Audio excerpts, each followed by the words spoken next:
Hello everyone. बर्फीले बर्फीले मेरे घर के बाहर आपका स्वागत है।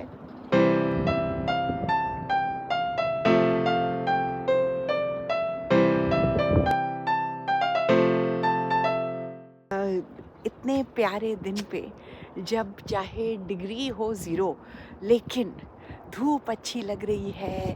हम देखो बिल्कुल कोज़ी कोज़ी हैं अपने मफलर में, स्कार्फ में, और ये कानों को ढकती हुई टोपी, ईयर मफ्स, कि इससे ठंड ना लगे। तो ना मेरे मन में आया कि जो यहाँ पे पहले पहले आते हैं ना, इंक्लूडिंग मी, हमें समझ ही नहीं आता है कि हमें सर्दी को मैनेज कैसे करें। यहाँ के हर घर में, हर ऑफिस में जहाँ अंदर सेंट्रल हीटिंग हो, उसके अनुसार आपको तैयार होना है तो आपको किस तरह के कपड़े पहनने हैं, कैसे आपको रहना है। तो आज मैं आपके साथ वही शेयर करना चाहती हूँ कि देखो इतनी सारी बर्फ़ में भी हम लोग बड़े आराम से अपना काम करते फिरते घूमते हैं। ये देखो भाई, बर्फ़ के ढेर लगे हुए हैं सड़क के आसपास। तो चलो फटाफट अंदर चलें और अब मैं आपको समझाऊं कि यहाँ पर हम कैसे ड्रेसअप होते हैं, कपड़ों के पहनने की क्या ट्रिक है हमारी कि हम लोग कोज़ी कोज़ी रहें। तो जो ट्रिक है ना, वो ट्रिक बड़ी सिंपल है और उसको कहते हैं लेयरिंग। लेयरिंग मतलब परतें। तो यहाँ आके मैंने लेयरिंग का सही तरीका सीखा। अब हमें जब इंडिया में, दिल्ली की बात करूँगी मैं क्योंकि दिल्ली में अच्छी ठंड पड़ती है ना, मैं दिल्ली से हूँ। तो जब हमने दिल्ली में ठंड पड़ती थी तो हम क्या करते थे, गरम सलवार कमीज़ हुआ, उसके नीचे गरम वाले इनर हुए, मोटे वाले सॉक्स हुए, ठीक है, फिर उसके ऊपर एक स्वेटर हो गई, स्वेटर के ऊपर जैकेट हो गई, शॉल हो गई। तो हम 5 कपड़े पहन लेते थे और वो हमारी इंडिया की लेयरिंग होती थी। क्योंकि हमें वैसे ही रहना है, क्यों चाहे घर के अंदर हो चाहे बाहर हो, क्योंकि ठंड उतनी है। यहाँ की लेयरिंग अलग है। क्यों? क्योंकि बाहर आपको 0 डिग्री के हिसाब से तैयार होना है और 2-2 मिनट में आपको, चाहे आप स्कूल कुछ पिकअप करने जा रहे हो या शॉपिंग करने जा रहे हो या बैंक जा रहे हो या पार्लर जा रहे हो, तो आपको 20-22 डिग्री में जाना है। तो आप 5-5 मिनट के लिए कैसे उतारोगे? पहले जैकेट, फिर शॉल, फिर स्वेटर, फिर मोटे वाला सूट, क्योंकि उसके अंदर भी हमने थर्मल पहन रखा है ना गर्मी के लिए। तो यहाँ की लेयरिंग क्या होती है कि जो हमारे अंदर के कपड़े होते हैं ना, वो नॉर्मल कपड़े चलते हैं पूरे साल। अब क्योंकि ठंड है तो मैंने फुल स्लीव्स पहन रखा है, लेकिन आपको दिखाऊं हल्का सा उठा के, ये नॉर्मल कपड़ा है। ये देखो, जैसे अपना तौलिया होता है ना पतला सा, उस मटेरियल का नॉर्मल कपड़ा है, ये गर्म नहीं है। तो ऐसे हम, भाई ठीक है, मुझे थोड़ी ज्यादा ठंड लगती है तो मैंने स्लीव्स वाले पहन लिए, नहीं तो ये नॉर्मल टी शर्ट में भी आप मुझे कितनी बार देखते हो व्लॉग्स बनाते हुए, जब मैं जिम विम से कहीं आई, क्योंकि तब हिल रहा है इंसान तो कम ठंड लगती है। चलो, तो सबसे पहले तो आप नॉर्मल कपड़े पहनो। नॉर्मल कपड़े, नॉर्मल जीन, नॉर्मल जॉगर, जो भी पहनना है। अब इसके ऊपर और इसके नीचे जो लेयर्स आएंगी, नीचे हद से हद, जब मुझे पता है कि मुझे बाहर काफ़ी देर रहना पड़ेगा, मतलब कहीं जा रहे हैं गाड़ी खड़ी करके, थोड़ा 10-15 मिनट चलना है, फिर कहीं पे सिर्फ 5 मिनट का काम है, फिर दोबारा वापस 10-15 मिनट चल के गाड़ी में बैठना है। तो जो अंदर की लेयर है, मोटे मोटे थर्मल नहीं पहनते, ऐसे लेगिंग्स, जो कि स्टॉकिंग्स है, देखो पूरी स्टॉकिंग्स है नीचे तक, और ये गरम नहीं है लेकिन मोटे मटेरियल की सिंथेटिक है। तो ये ऐसी पतली नहीं है कि आपका नाखून लगे और फट जाए। ये देखो, मोटे मटेरियल की स्ट्रेच होने वाली सिंथेटिक है। तो भाई मैं ये नीचे टांग लेती हूँ।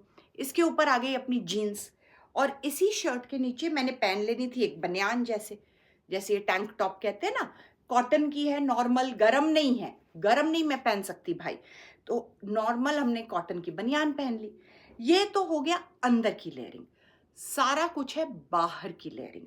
उसमें ये जो आप जो स्कार्फ देखते हो, ये फैशन के लिए नहीं है, ये आपकी छाती को, आपके गर्दन को गर्म रखते हैं, बिकॉज ये एरिया है जहाँ पे जैकेट यहाँ बंद हो गई, टोपी यहाँ रह गई, तो इस एरिया में बहुत ठंड लगती है। तो मेरे पास 20 होंगे स्कार्फ शॉल, जो फैशन के हिसाब से लगते हैं हल्के फुल्के, लेकिन बिल्कुल हल्के फुल्के नहीं है।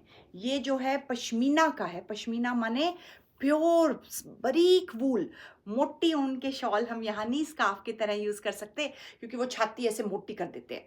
तो पतले से जो हमने पश्मीना पहना और इसको हम ज्यादातर ऐसे रैप करते हैं।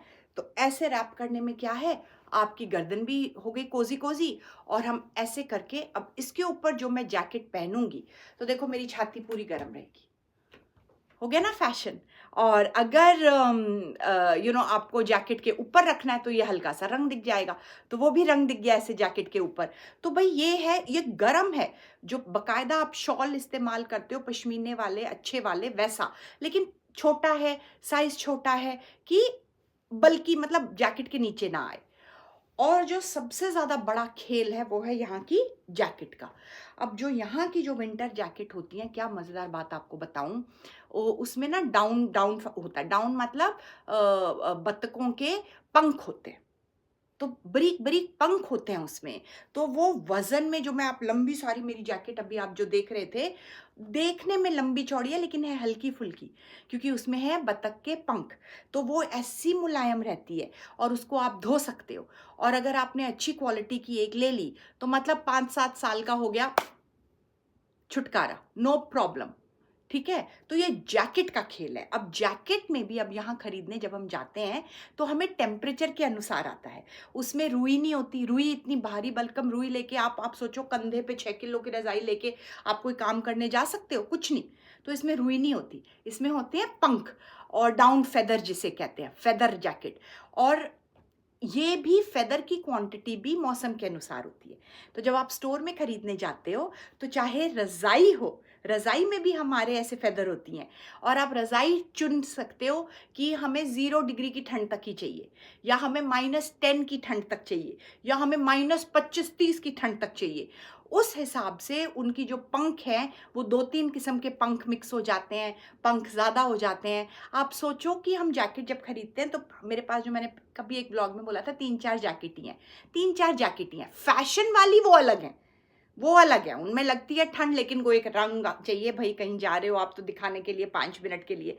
रोज़मर्रा की ज़िंदगी की जो है ऐसे 3-4 हैं, और कई हैं जो 0 डिग्री तक चलती हैं, कई हैं जो 5-6 -5-6 तक चलती हैं, और ये लंबी वाली -25 तक खींचती है, घुटने तक -25, जैसे आप कंबल में कोजी कोजी, पता भी नहीं लगता। तो ये है भाई यहाँ की लेयरिंग, इसे कहते हैं लेयरिंग। अब जो शूज़ हैं, शूज़ ऑफ कोर्स स्पेशल होने चाहिए। चाहे आप कैड्स पहनो, मार्केट में जो अपने लेस वाले स्नीकर आते हैं, या आप बूट्स पहनो, मिलते हैं। वो होते हैं वाटर प्रूफ, कि चाहे उन पे बर्फ़ चढ़ जाए, हल्की फुल्की बर्फ़ पिघल के चिपकती नहीं है, और अपना झाड़ दो और आगे बढ़ो। कैड्स भी वैसे मिलते हैं। तो कोई भी मतलब सर्दी में ना, अब आप सोचो ये जो मैंने कपड़े पहने हैं, ये अंदर बाहर के लिए कितने अच्छे हैं। कि अगर मैं गई, जैसे कि टोपी है, स्कार्फ है, जैकेट है, अगर मैं गई अंडा ब्रेड लाने, तो फटाफट जैकेट टक टक टक टक टक सामने से खोल दो, तो हवा लगती रहती है, तो आप 10 मिनट का काम करके निकल गए। किसी के घर गए तो घर में घुसते ही कितना आसान है, टोपी उतारी, एक पॉकेट में स्कार्फ उतारा, एक पॉकेट में जैकेट उतार के टांग दी, वी आर कंफर्टेबल, क्योंकि उनका घर भी गर्म है। तो यहाँ की जो विंटर ड्रेसिंग जो है, आपको लेयरिंग समझनी है। यहाँ पे इंडिया वाली मोटी मोटी स्वेटरें नहीं चलती। मैंने बड़ी गलती की थी जब मैं पहले पहले 2 साल, मुझे लगता था हाय -10 जा रहा है, स्वेटर खरीदो, स्वेटर खरीदो। स्वेटरों का नंबर ही नहीं आता, कहाँ पहनूंगी, कहाँ पहनूंगी। अगर इसके ऊपर स्वेटर पहन के, जैकेट पहन के कहीं गई काम करने, और फिर मैं घूम रही हूँ 10 मिनट किसी भी चीज़ के अंदर, बैंक के अंदर, दुकान के अंदर, स्वेटर में तो सांस नहीं आएगी, वो भी 25 डिग्री करके बैठे होंगे, तो फिर स्वेटर कहाँ उतारूँ। तो यहाँ स्वेटरें चलती ही नहीं हैं। सोचो, मतलब शॉल नहीं चलते, स्वेटर नहीं चलती, इनर्स जो गरम गरम वाले होते हैं वो नहीं चलते। तो नॉर्मल जो चलती हैं वो है आपकी क्वालिटी, आपकी जैकेट की, और आपके जो ये स्टोल्स वगैरह हैं, हद से हद। अगर मुझे बाहर ज़्यादा रहना है आज, तो मैं मेरी स्टॉकिंग्स और अंदर बनियान पहन लूँगी, बस। So easy. This is called layering, and this is the way we dress over here. तो जब आप लोग छुट्टी मनाने आओ, या अपने मम्मी पापा को यहाँ कभी भेजो, हाँ वो आते हैं ना यहाँ मिलने, और आप मम्मी पापा हो, देख रहे हो, तो प्लीज़ इस हिसाब से पैकिंग करना। वो नहीं काम आते मोटे मोटे जो आप इनर्स ले आते हो, या स्वेटर पे स्वेटर पे स्वेटर, करोगे क्या उनका? ठीक है जी। तो आज हमने ड्रेसिंग अप कर ली विंटर के अनुसार। Thank you very much, see you again soon. अरे जब हम मिलेंगे तो वैलेंटाइंस डे होगा, वैलेंटाइंस वीकेंड होगा शुरुआत। क्या प्लान है आपके? कुछ हो रहा है, नहीं हो रहा, कुछ करते हैं नहीं करते हैं? वैलेंटाइंस पे बात करेंगे, ठीक है? सी यू, बाय बाय।